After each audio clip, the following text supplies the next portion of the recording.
A teacher laughs at a black student's writing. A class joins in. But when the contest results are announced, everyone is left speechless. Martin Luther King Jr. once said, "We cannot go far if we keep holding on to hatred." But can words truly change everything? Watch until the end to find out. Westwood Academy carried the grandeur of an esteemed institution. Its long marble-floored hallways gleamed under the light of towering crystal chandeliers. Shelves of aged oak stood tall, lined with the great literary classics, as if this place was meant only for those born to uphold a legacy of academic excellence. But not everyone here felt like they belonged. Jamal Carter, a 17-year-old black student, intelligent, creative, yet constantly underestimated, walked into his American literature class, his worn backpack slung over one shoulder. He was taller than most of his classmates, lean but steady. His dark eyes were calm, yet a quiet fire burned beneath them. Here, he was a minority, not just because of his skin, but because of the way he thought. The classroom was packed, the long wooden desks arranged in perfect rows. The air carried the scent of old books and chalk dust. At the front, a middle-aged man stood stiff-backed, his expression severe, as though he alone held the key to the truth of literature. This was Mr. Richard Whitaker, Westwood Academy's long-standing American literature teacher. At 50 years old, he was an Ivy League graduate, and he carried himself as if that alone gave him the right to decide what counted as literature and what was mere frivolity. His graying hair was neatly combed, his cold eyes sharpened behind thin-rimmed glasses. He did not teach to inspire creativity. He taught to keep students within the correct boundaries of literary tradition. In his hands was a stack of essays, last week's assignment. He flipped through the pages, scanning each one with detached indifference, occasionally nodding, sometimes frowning. Then he reached Jamal's paper. The air in the room shifted, tightening like a thread pulled too taut. He looked up, the corner of his mouth curling into a smirk. Ah, Jamal Carter. Silence fell over the room. A few students turned in their seats, curiosity flickering in their eyes. From the middle row, Emily Davenport crossed her arms, watching intently. The daughter of a prominent publisher, she carried herself like the brightest star in the room, because at Westwood she was beautiful, brilliant, ambitious. But there was one thing she could not stand: the idea that someone else might outshine her, especially someone like Jamal. Mr. Whitaker held up Jamal's essay, flipping through the pages as if examining something foreign. "Your story is unique." Few quiet chuckles rippled through the room. Jamal didn't react. He sat upright, eyes steady on Mr. Whitaker. "Literature," the teacher continued, his voice slow, deliberate, as if delivering an undeniable truth, "is a reflection of reality. It is not some vivid painting of unattainable dreams." He paused, then lifted his chin slightly. "Do you truly believe this story has value?" Laughter erupted. Emily tilted her head, amusement glinting in her sharp blue eyes. Jamal remained silent. With a flick of his wrist, Mr. Whitaker dropped the essay onto Jamal's desk, as if it weren't worth the weight of the paper it was printed on.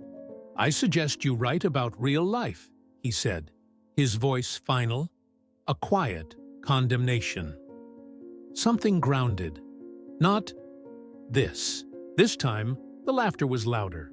No longer just a handful of students, but nearly the entire class. Jamal stared at the desk, his fingers tightening slightly around the edge of the paper.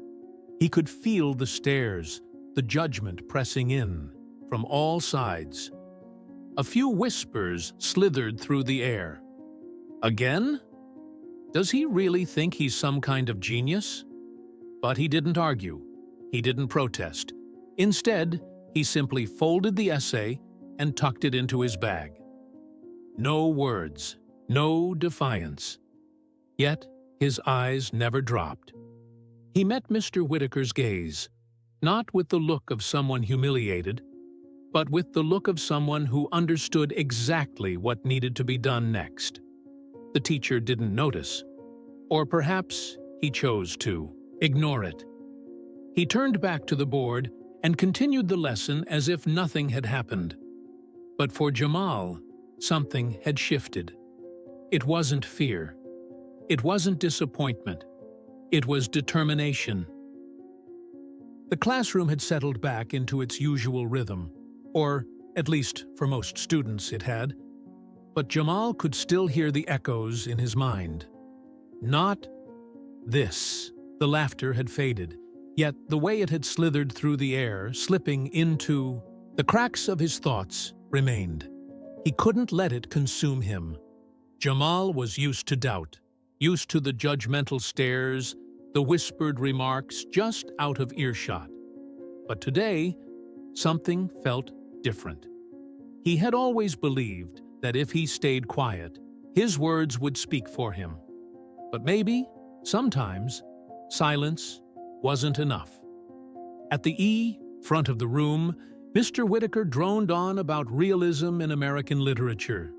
He spoke of Hemingway, of Fitzgerald, of writers who captured the harsh truths of life. But there was one truth he conveniently left out. Realism isn't just one thing. Then, suddenly, Mr. Whitaker stopped. His eyes swept across the room before landing on Jamal. "It seems some of you still don't quite grasp what real literature is," he mused, as if toying with an interesting thought. "Perhaps we should learn by doing." He bent down, picked up Jamal's essay, and tapped it lightly against the board, like a prop in a performance. "Jamal, why don't you read your piece for the class?" For a second, the room was silent. Then murmurs and soft laughter rippled through the students. Jamal stiffened. This wasn't a suggestion. This was a public humiliation. Emily Davenport straightened in her seat, blue eyes gleaming with amusement. She pressed her lips together, barely containing her smirk. "Come on, Jamal." Mr. Whitaker extended the paper toward him, his gaze challenging. "Show us that unique voice of yours." Jamal could refuse. He could say no. But if he did, Mr. Whitaker would win. The class would laugh at him. They'd think he was afraid. So Jamal stood up. He took the paper from Mr. Whitaker's hand and unfolded it. The sound of pencils scratching against paper came to a halt. The room seemed to shrink as every eye turned to him. Jamal took a slow, steady breath. "I was born in a small corner of Boston." "Slow down, slow down." Mr. Whitaker raised a hand, not even looking at him, inspecting his fingernails as if they were far more interesting than Jamal's words. "This is an essay, Jamal, not a dramatic monologue." A chuckle came from the middle row. Jamal hesitated, for only a beat, before regaining his breath.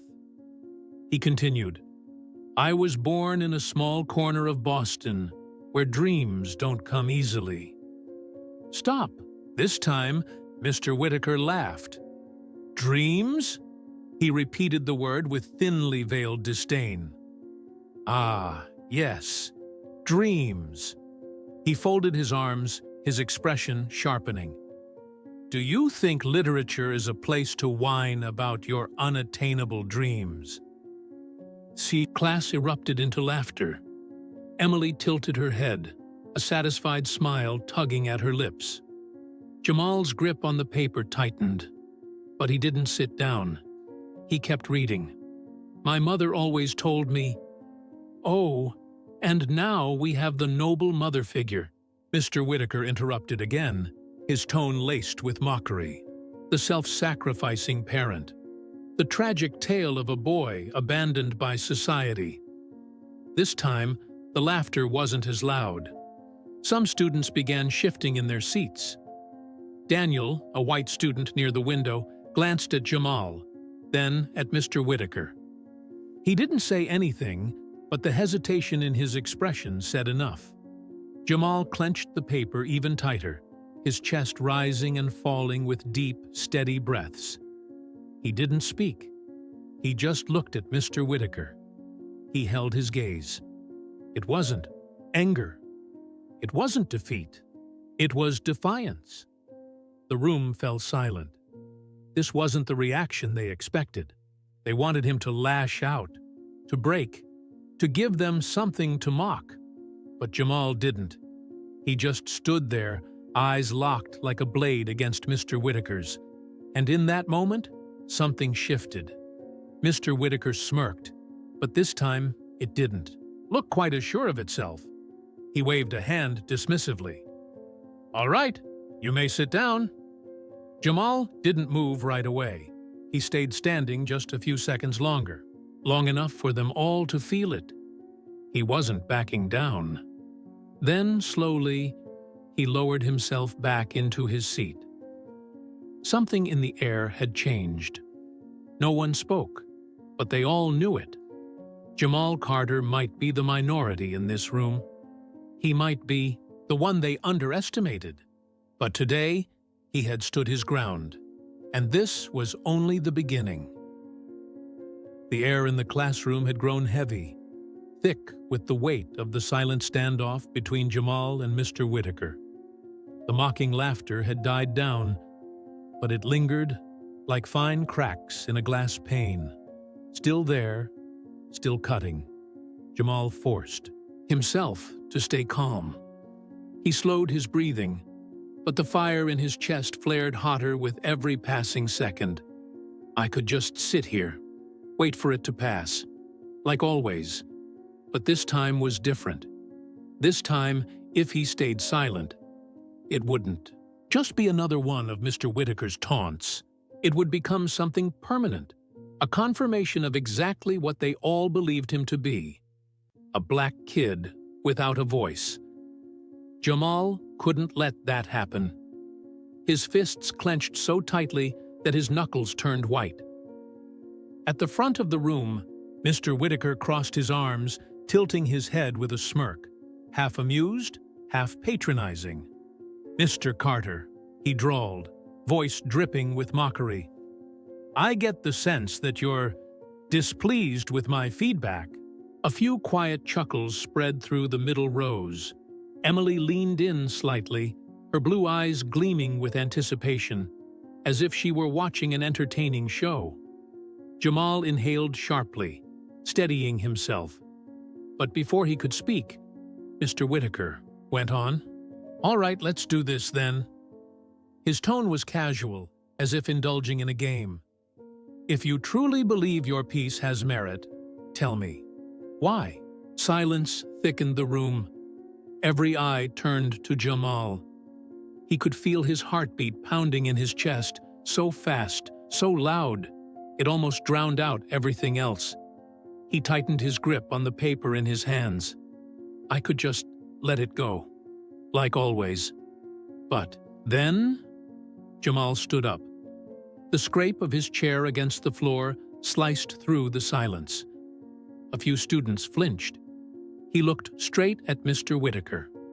For the first time, no hesitation, no fear. "You told me to write about real life? This is my real life." The classroom went still. The smirks, the amused glances, they all vanished. Jamal could feel every gaze locked on him, but this time he didn't flinch. He placed a firm hand on his essay, his voice clear, unwavering, sharp as a blade. "If you want a story about reality, then here it is. I don't need anyone's pity. I just need someone to listen." A heavy pause stretched through the room. No one moved. No one spoke. Jamal scanned the faces around him, and for the first Time. He noticed something had changed. Daniel, a quiet white student by the window, was staring at him, eyebrows drawn together. He wasn't laughing. He was thinking. Across the room, a red-haired girl glanced at Emily, then quickly looked away. She no longer seemed entertained. Jamal didn't need applause. He didn't need validation. He just needed them to think. But Mr. Whitaker only shrugged, his face unreadable. A nice little speech, Jamal. But remember, literature is not a place for personal grievances. Laughter trickled through the room again, but this time it was thinner, less certain. Jamal didn't waver. He held his ground, locking eyes with Mr. Whitaker.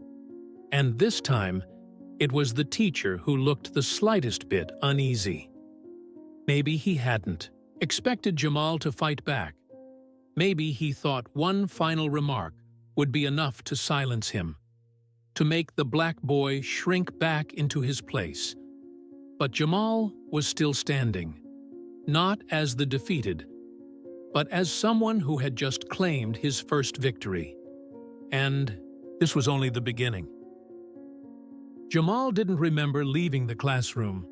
His feet moved on instinct, but his mind was still trapped back there, in the weight of his own defiance, in the charged silence that had followed, in the flicker of uncertainty in a few of his classmates' eyes. He didn't know if he had made them think, but he knew one thing for sure. He hadn't stayed silent. But was that enough? Westwood Academy wasn't the kind of place that changed easily.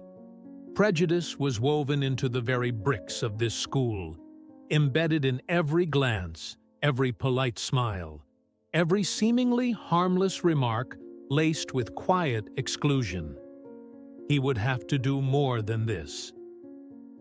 Jamal goes home. The door to the apartment creaked softly as Jamal pushed it open. He stepped into the small living room, where old books lined the shelves, where the air carried the scent of wood and peppermint tea. His home was small, but it was warm, and yet, today, it wasn't big enough to hold his anger. Jamal tossed his backpack onto the couch and walked straight to his room. He stood there, gripping his essay, his eyes locked onto the words on the page. The classroom played back in his mind. Emily's laughter, Mr. Whitaker's mocking tone, that dismissive shrug.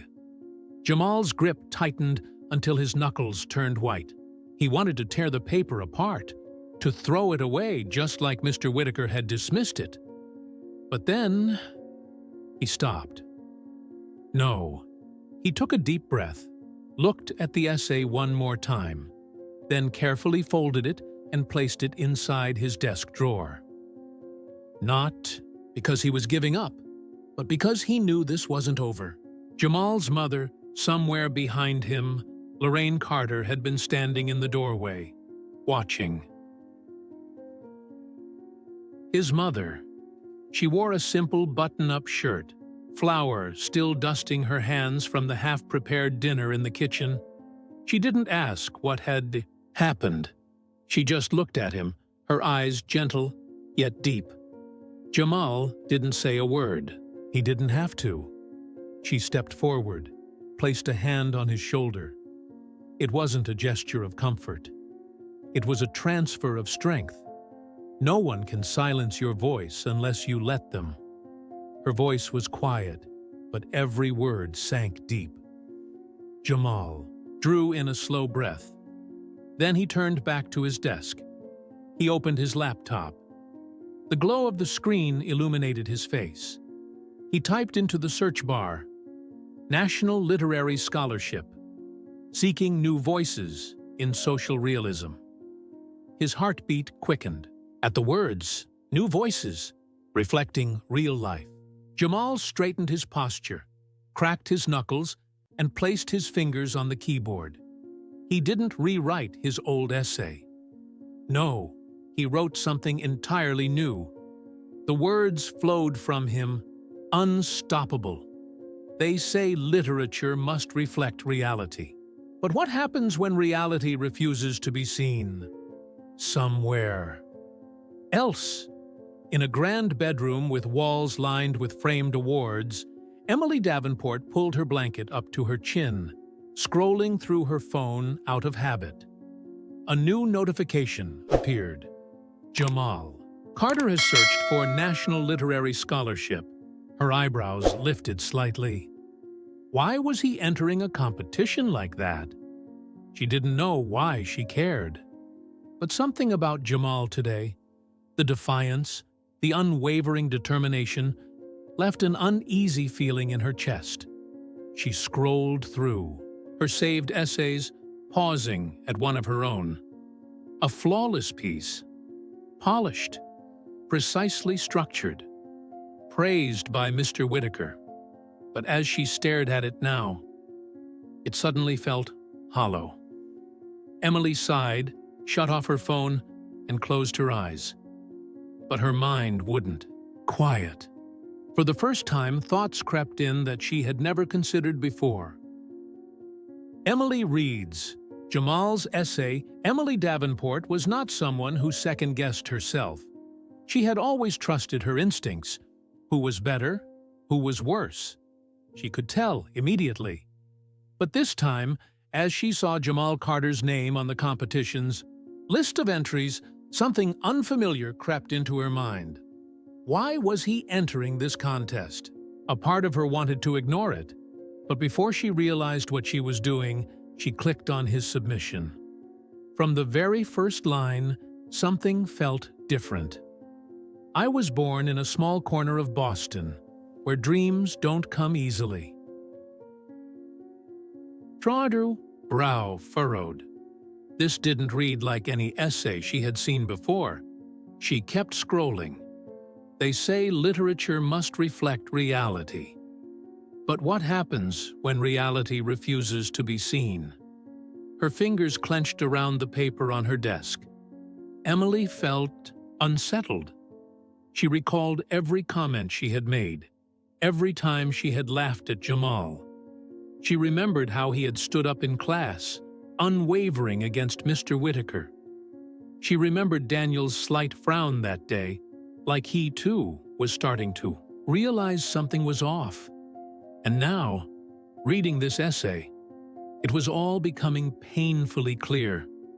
She reached the final lines, and they cut through her old beliefs like a knife.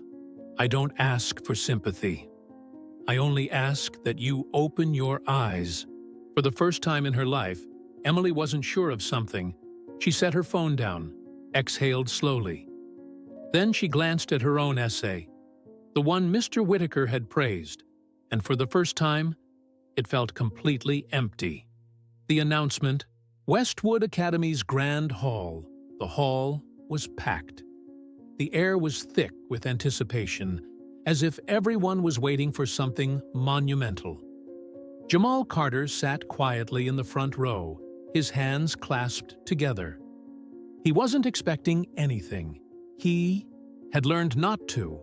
Expecting too much only made the fall harder.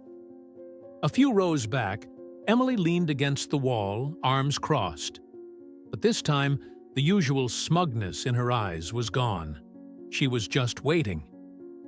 On stage, the host stepped forward, a sealed envelope in hand. And now, the moment we've all been waiting for. The air tightened. Jamal felt every second stretch, painfully slow. He clenched his fists. It's okay. If I don't win, I can still keep writing. It's okay. If I don't win, at least I tried. It's okay.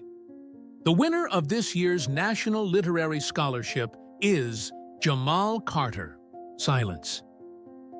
For the first 3 seconds, no one said anything. No one had expected this. Then came the murmurs. A few students gaped. Some teachers exchanged looks, unsure if they had heard correctly. Jamal blinked. He waited for someone to say there had been a mistake. He waited for someone to object, but no one did. He had really won. He had been heard. Slowly, Jamal rose to his feet. Each step toward the stage felt heavy, not from fear, but from the weight of what this moment meant. A few hesitant claps broke the silence. Then, from the back, Daniel was the first to stand. He clapped, firm and unwavering. Then, Emily. Then, others. The applause grew, louder and louder, until the entire hall was filled with it. The final confrontation. The sound of applause still echoed faintly in the auditorium, but to Jamal Carter, it already felt distant, like something from another world.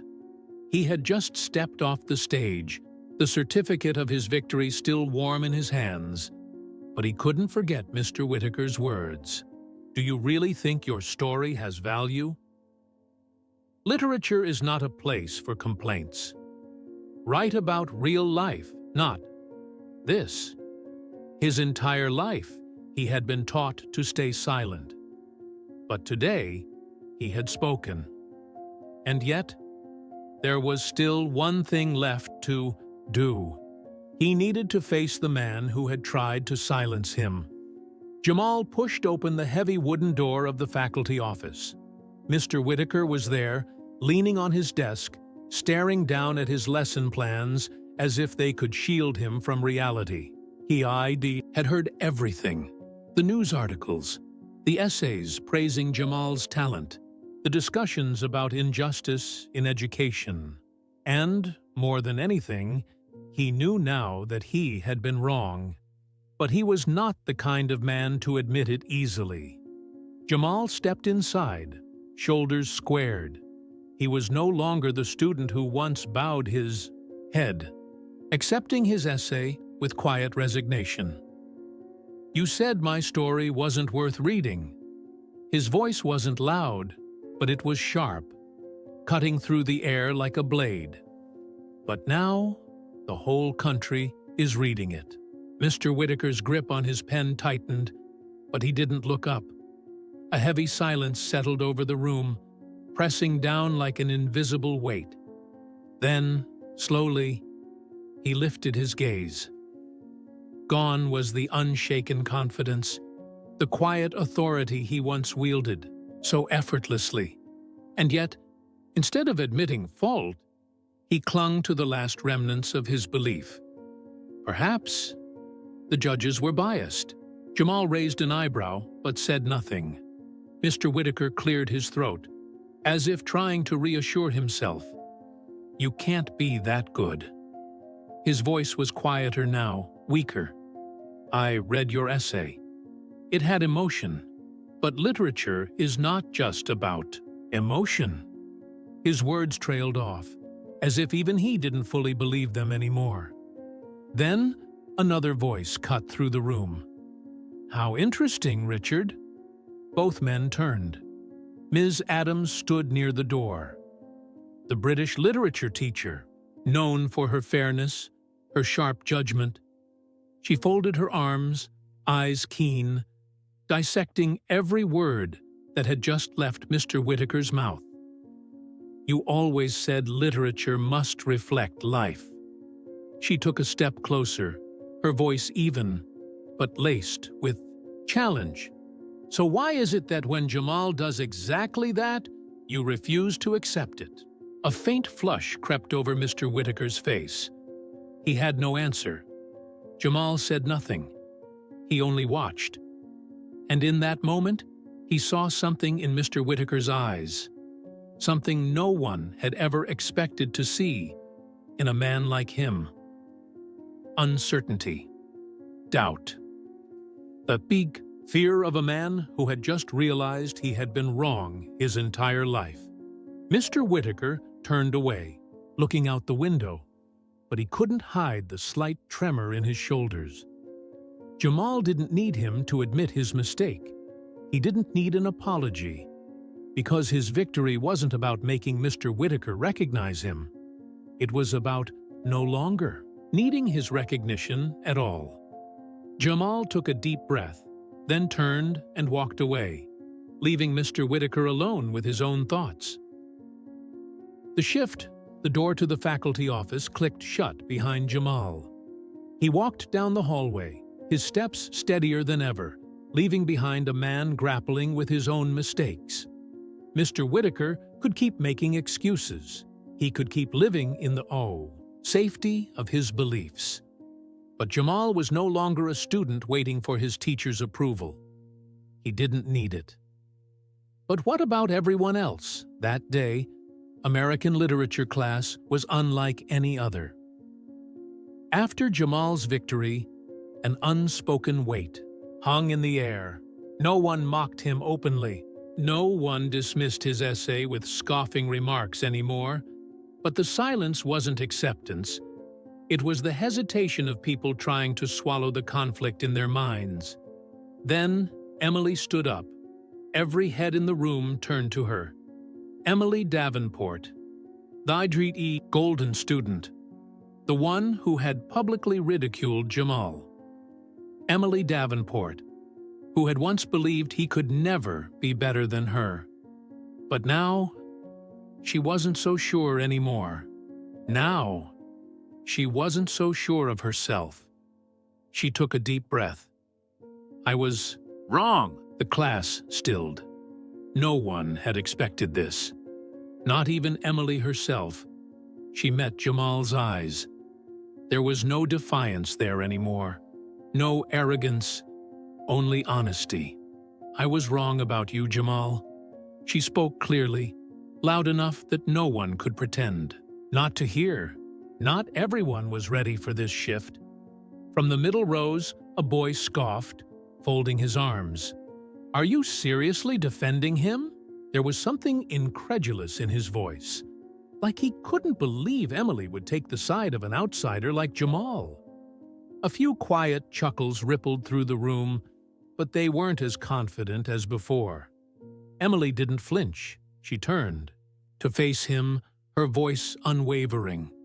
No, I'm just acknowledging the truth. The air thickened, heavy with tension. No one laughed this time. Some students averted their gazes, as if unwilling to face what was happening.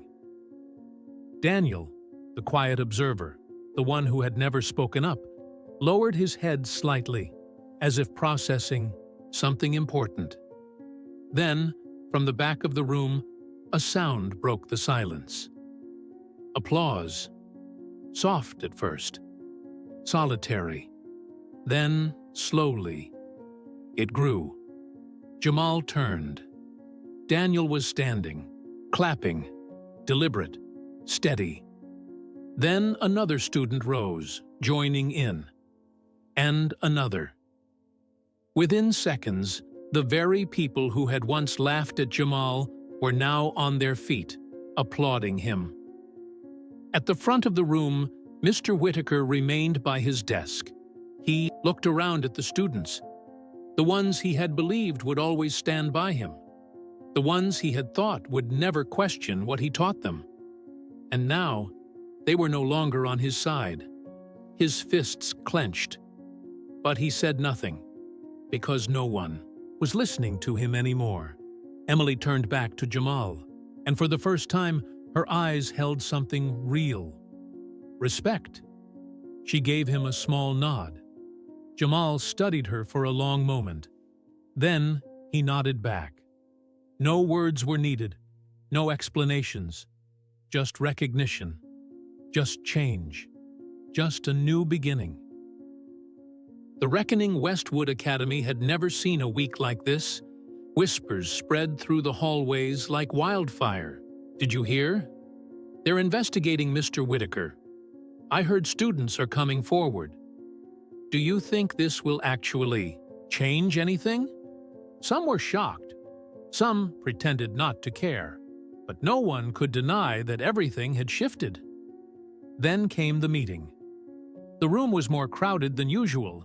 At the center of the long table sat Westwood Academy's headmaster, an older man with sharp eyes, silent as he absorbed the reports before him. To his right, Ms. Adams, arms crossed, her cold stare fixed on one person, And across from her, Mr. Whitaker, once the most powerful voice in the school, sat stiffly, his fingers unconsciously tightening around his pen. In front of him, Emily Davenport stood, tall, her posture unwavering. No one spoke. No one wanted to be the first. Emily swallowed, feeling the weight of the moment press down on her. She took a deep breath. Then, looking directly at the headmaster, she said, "Mr. Whitaker has treated students unfairly." The room fell into a stunned silence. The headmaster lifted his gaze, studying her. Mr. Whitaker arched an eyebrow, but didn't argue. Not yet. Emily pressed on. He favors the students he deems worthy. He dismisses those who don't fit his standards. And I used to think that was just the way things were. She paused, gathering herself. Then, with more conviction, she said, "But I was wrong." Mr. Whitaker let out a quiet chuckle. But it was no longer the confident smirk he once carried. He shrugged, his tone laced with forced patience. "Davenport, I think you're overreacting." He set his pen down, folding his arms. "I simply teach the way I believe is right. I've always encouraged students with potential." The headmaster remained silent, waiting. Emily didn't waver. "And what? About the students you didn't believe in?" Mr. Whitaker's jaw tightened, but his voice stayed calm. "That's just my professional judgment." Then, from the doorway, another voice cut through the tension. "Professional judgment?" Heads turned, Daniel stepped inside, his eyes lit, with a quiet determination no one had ever seen in him before. He looked straight at the headmaster and spoke, his words slow, deliberate.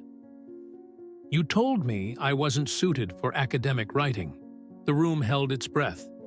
Daniel didn't stop. "You said my essay was too simple. But when another student wrote almost the same thing, you called it refined. You told me I probably wasn't meant to be a writer." Mr. Whitaker faltered. But it wasn't over yet. A red-haired girl stood. "I remember you saying, 'Women rarely have a place in great literature.'" A Latino student stepped forward. "I remember writing about my family, and you told me I was manufacturing tragedy."